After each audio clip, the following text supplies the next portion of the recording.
Kublai, pour ceux qui l'ignoraient, c'est un empereur chinois, mais qui est d'origine mongole. C'est le petit-fils de Gengis Khan. C'est lui qui va hériter dans l'immense empire mongol la partie qui va être aujourd'hui à peu près la Chine contemporaine, mais en incluant encore une partie du Nord-Vietnam, une partie de la Birmanie. Donc un empire qui était plus grand qu'il n'est que la Chine contemporaine. Une société sans État, la civilisation, la mythologie, la pensée chinoise ne peuvent le concevoir. L'illusion anarchiste engendre le désastre. Avant toute société, alors je me place d'un point de vue de la pensée chinoise, bien sûr, il y avait déjà les 3 Augustes mythiques et les 5 empereurs légendaires qui ont créé la société, la civilisation et la culture. L'État et la société forment un couple inséparable, mais dissymétrique, comme le yang vis-à-vis du yin, comme le ciel à l'égard de la terre, comme la norme et sa réalisation. Ce rapport ontologique s'inscrit dans un cycle cosmogonique qui engendre les 10 000 êtres de la société. Mais nous allons nous interroger sur le cas de renversement de la relation, quand la société socialise l'État. On peut même parler de retournement de la contradiction. La société subjuguée s'inise le nouveau pouvoir, elle lui impose ses normes. J'entends par état profond la puissance normative cachée dans le social. C'est donc une définition différente de l'État que généralement nous traduisons chez nous par la fonction régalienne qui me paraît bien inférieure à ce qu'est la réalité de l'État, et je pense plutôt à Hegel. État et société,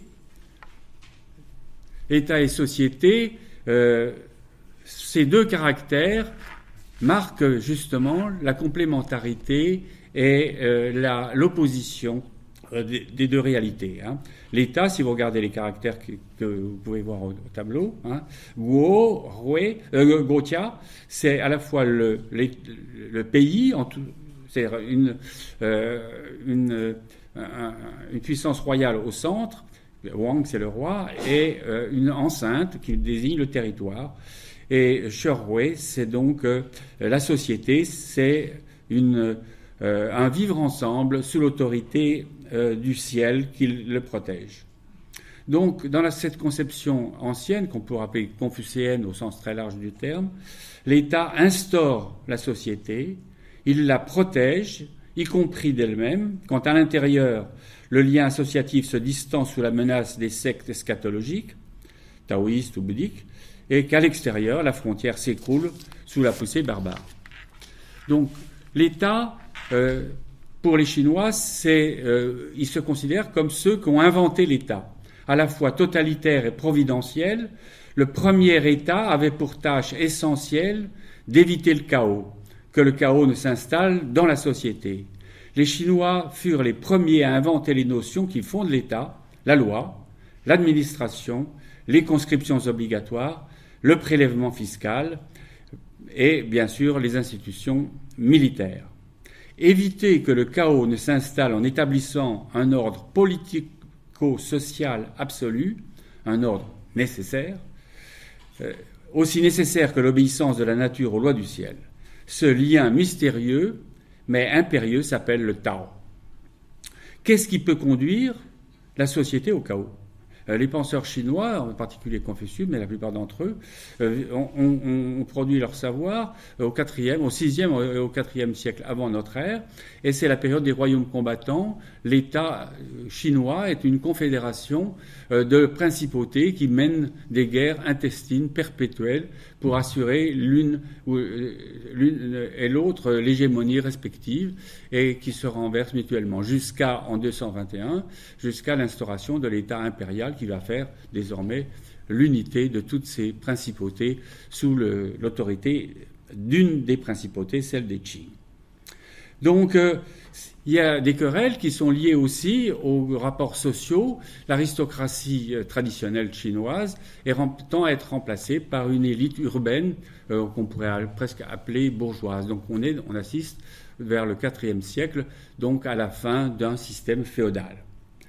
Deux facteurs concourent au chaos selon la pensée chinoise. Le premier est langagier.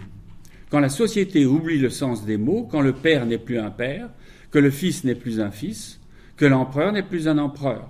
Si par exemple, devenant un despote tyrannique, l'empereur n'accomplit pas les obligations rituelles et statutaires, celles qui correspondent au mandat du ciel que lui a confié le ciel donc.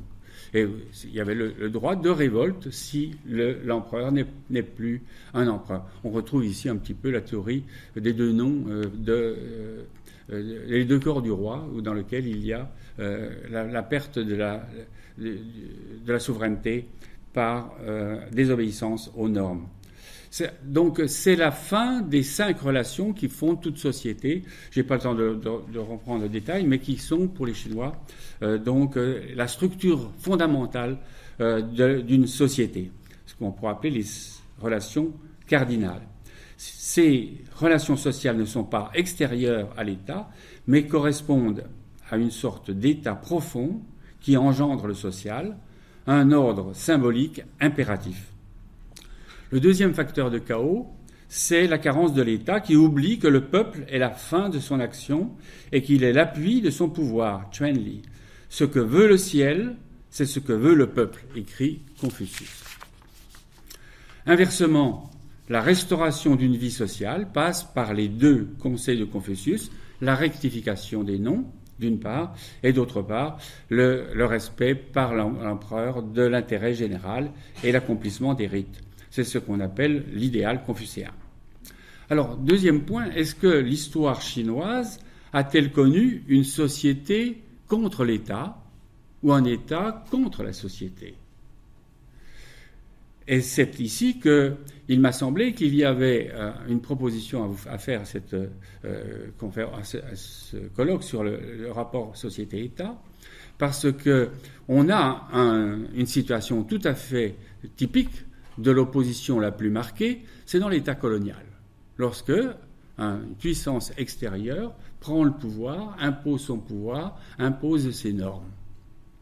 Cette réalité, on la retrouve en Chine très fréquemment, puisque tout au long de l'histoire chinoise, l'empire a été conquis par ce que les Chinois appellent amicalement, on va dire, les barbares, c'est-à-dire des sociétés qui viennent de la steppe, qui sont celles que décrit pour une bonne part l'exposition que vous pouvez voir donc au Château des Ducs en ce moment, puisqu'on a les Niaux, on a les Turcs, on a les Ouïghours, on a les Hui, on a bien sûr les Mongols au XIIIe siècle dont je vais parler, et à la fin les Mandchous pour la dernière période de 1644 à 1911.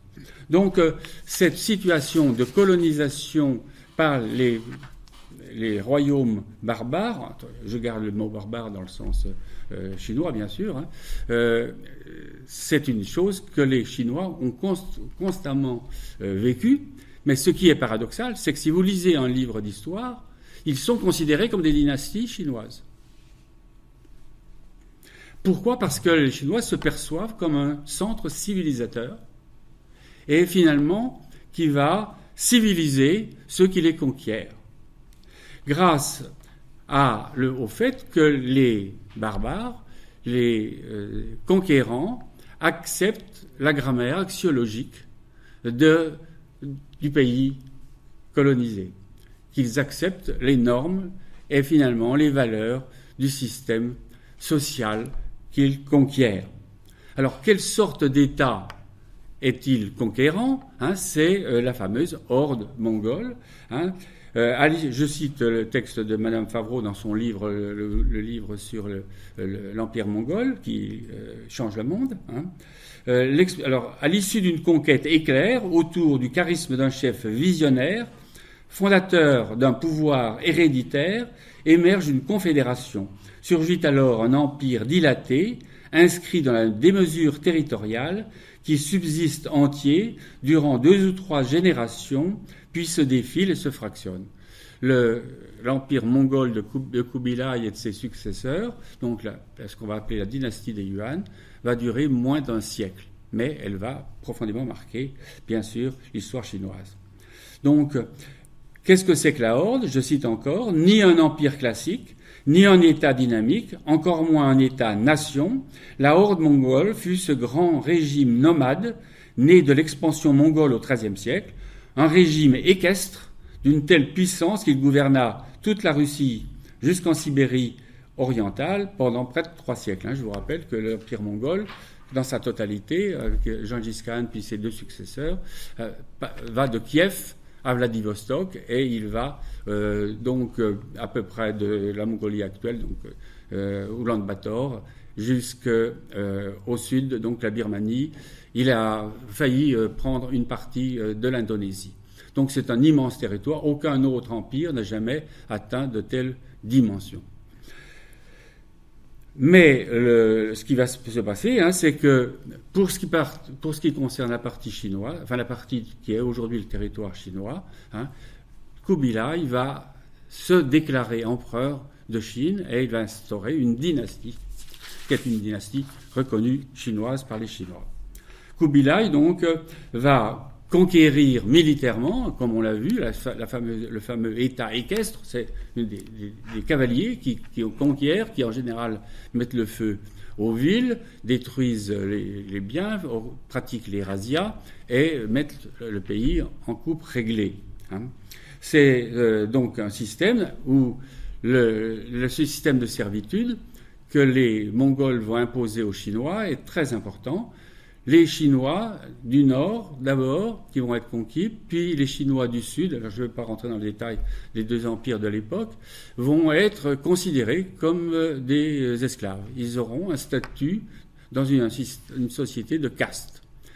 En haut du système du triangle des castes, ce sont les Mongols, mais ils sont associés avec d'autres groupes sociaux intermédiaires qui sont leurs collaborateurs, en particulier militaires, c'est-à-dire les Tibétains, les Ouïghours, enfin ce qu'on appelait les Turcs ouïghours de cette époque, et puis une partie de ce qui est aujourd'hui la Mandchourie. Donc les peuples périphériques de la Chine se sont associés en général aux périodes de conquête. Donc rapidement, cet empire va produire des systèmes de régulation sociale qui se rapprochent de l'État impérial antérieur. D'abord l'imposition fiscale, la conscription des paysans chinois, les principaux échelons de la société administrative. Vous savez que la Chine, c'est le règne de la grande bureaucratie avec une hiérarchie des fonctionnaires à peu près de 21 niveaux. Eh bien, dans l'ensemble, sur l'échelon supérieur, c'est un Mongol et des collaborateurs tibétains ou turcs, mais l'ensemble des autres fonctionnaires sont recrutés dans la population servile des Han, donc des Chinois. L'architecture urbaine, par exemple, c'est Kubilai Khan qui va fonder Pékin, qui va fonder Kambalik, celle que Marco Polo atteint au moment de son voyage, la capitale chinoise. Eh bien, la capitale chinoise, si vous avez visité la cité interdite, on vous a expliqué ça, sa structure générale représente un camp militaire mongol, qui était celui de Karakorum antérieurement dans la période mongole, mais tous ceux qui l'ont construit, tous ceux qui font le travail, sont des artisans chinois, des soyeux chinois, des charpentiers chinois, etc. Donc c'est à la fois un mixte, si vous voulez, du point de vue culturel, entre des éléments fondamentaux qui viennent, bien sûr, de la culture de la horde et d'autres éléments dans leur réalisation qui viennent de la population servile. Grâce à ce pragmatisme, donc les Mongols vont s'installer durablement au pouvoir. Ils vont même restaurer, et c'est vraiment le trait fondamental de la culture chinoise, les examens impériaux. Jusqu'alors, ils pratiquaient la cooptation, dont je viens d'expliquer en particulier la cooptation hiérarchisée selon les castes, et désormais ils vont réinstaurer les examens impériaux en s'appuyant bien entendu sur les critères d'examen qui sont ceux de la culture chinoise. Ils vont installer un système fiscal régulier, et le papier-monnaie que Marco Polo va admirer. Ils vont rééditer les 5 classiques qui servaient à la formation de la littérature, à la formation des lettrés. Ils vont même publier d'autres encyclopédies. Donc ils vont devenir des amateurs de la culture chinoise la plus élevée, et même ses dispensateurs. Hein. Ils vont aussi améliorer le système de torture. Bon, on ne peut pas toujours... aux 5 formes antérieures qui s'appelaient la flagellation, la bastonnade, les travaux forcés, le bannissement et la mort, ils ajoutent le découpage lent, qui consiste à larder le corps du supplicié de 1000 couteaux. On pourrait montrer aussi qu'ils ont amélioré le système le plus archaïque ou conservateur de la piété filiale. Donc ils vont s'inscrire totalement dans la culture chinoise la plus lettrée, et à certains égards, ils ont, à certains égards, développé la civilisation chinoise, mais dans un mode relativement brutal, parce que le système restait extrêmement contraint. Ces violences, en particulier les prédations sur les paysans, vont faire qu'il va y avoir des révoltes paysannes, et d'autre part des révoltes bouddhiques, les turbans jaunes, qui vont renverser le système mongol, et on va restaurer la dynastie chinoise des Han, qui s'appelle la dynastie des Ming. Donc, pour conclure, le système mongol de la Horde change le monde, le titre de l'exposition, comme le dit Marie Favreau, en instaurant un État équestre, léger, à prétention universelle, va favoriser le commerce eurasien, les nouvelles routes de la soie que nous sommes en train de vivre aujourd'hui, en mettant en rapport entre eux des foyers de civilisation jusque-là qui s'ignoraient mutuellement, en particulier les Perses. La culture persane va être très très importante dans son influence sur la nouvelle capitale chinoise. On parle donc du grand échange mongol, mais la Pax Mongolica ne veut pas dire paix entre les différents États mongols, ni entre les différentes castes de la société chinoise. La Pax Mongolica, c'est le grand marché, si on peut dire, mais ce n'est pas une société d'harmonie.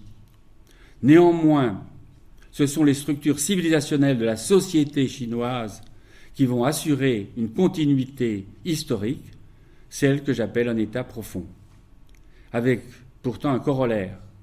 Après la chute de la dynastie despotique des Yuan, celle de Kubilai, le pouvoir d'État garda une forme de brutalité qui dura plusieurs siècles et ne s'est peut-être pas encore vraiment dissipée. Confucius n'a peut-être pas totalement vaincu Kubilai. Merci.